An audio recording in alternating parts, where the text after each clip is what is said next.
Nobody in any newsroom, any government building, any war room in Washington or Tel Aviv or Tehran is going to tell you what I'm about to tell you. Not because they don't know it, but because if you really understand it, not as a headline, but as a structural truth, the entire moral architecture of this war starts to collapse. The villain stops being a villain, the hero stops being a hero, and the story you've been sold starts looking less like news and more like a magic trick. So before we go anywhere, do one thing. Stop thinking like a news consumer. Start thinking like a historian. Because historians don't ask what happened yesterday. They ask who built the trap and who walked into it. February 28th, 2026, the United States and Israel launched nearly 900 airstrikes in 12 hours. They kill the supreme leader of Iran. They assassinate senior commanders. They hit nuclear sites, missile depots, infrastructure across the country. The scale rivals the largest air campaigns of the modern Middle East. The goal? Eliminate the nuclear threat, decapitate the regime, force collapse. But more than a month later, here's what actually happened. The regime didn't collapse. The Strait of Hormuz is partially blocked. Oil is above $90. American soldiers are dying in Kuwait and Bahrain. Hezbollah is firing rockets again. Lebanon is destabilizing. And the United States can't get a single major ally to formally stand beside it. The strikes landed. The headlines roared. And somewhere else, quietly, someone smiled. Because there's a question serious strategists ask that rarely makes it to television. Not who started it, not who's right. Those are political questions. The real question is, who benefits structurally, financially, strategically? When you look at it coldly across every layer of this conflict, the answer keeps pointing in the same direction. Not America, not Israel, not Iran, Beijing. And here's the extraordinary part. China hasn't fired a missile, hasn't deployed a soldier, hasn't even raised its voice much. And yet, by long-term strategic measures, China is winning, layer by layer. Start with energy. China is the largest oil importer in the world. For decades, American strategy assumed that was its greatest weakness. Control the Persian Gulf, control the Strait of Hormuz, and you could squeeze China without firing a shot. That was the theory. But after 2022, China adapted.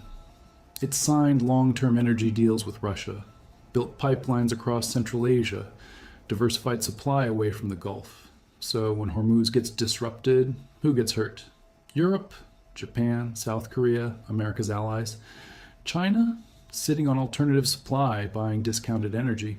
The pressure point meant for China is now hitting America's own system. Now the deeper layer, the dollar. Oil is priced in dollars globally. That forces every country to hold dollars, creating constant demand for US currency. It's what allows America to run deficits and fund massive military power. This is petrodollar dominance, but that system is quietly shifting. Saudi Arabia, the UAE, they're exploring oil sales in Chinese yuan. Iran already trades outside the system. These aren't loud changes, they're slow structural shifts. And every month this war continues. The perception grows that America brings instability, not security. That pushes more countries to explore alternatives. The war meant to project strength is quietly weakening the foundation of that strength. Third layer, investment. America is spending billions on missiles, carriers, logistics. China is investing in semiconductors, AI, energy, infrastructure. The Belt and Road Initiative connects entire regions through trade and development. One side is burning capital in conflict. The other is building systems that generate long-term returns. History is clear. When one power spends on war while another builds capacity, the balance eventually shifts. Fourth layer, perception. Days before the strikes, a diplomatic path reportedly existed. A nuclear agreement, verification, de-escalation. The strikes happened anyway. The UN condemned it. Many countries condemned it.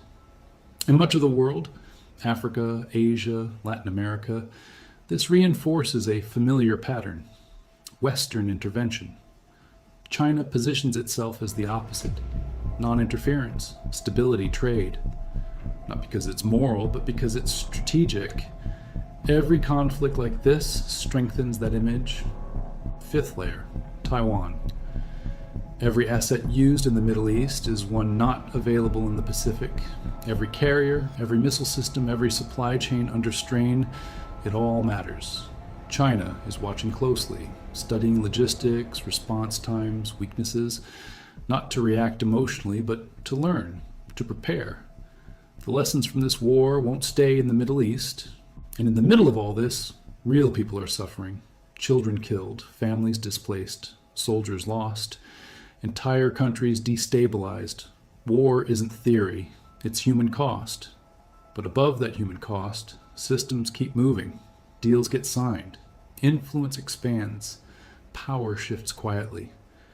And to be clear, this isn't a simple story where China is perfect and America is failing. China has its own serious problems, economic pressure, demographics, internal challenges. But right now, it's playing a different game. It's conserving strength while others expend it. So the real question isn't who's winning this war in the short term. It's what this war is building in the long term.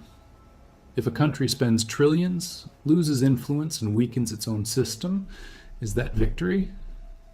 If another country avoids the fight, expands its influence, and reshapes global systems, what do you call that? Because in the end, this isn't just about who wins a war. It's about who defines what winning means in the future.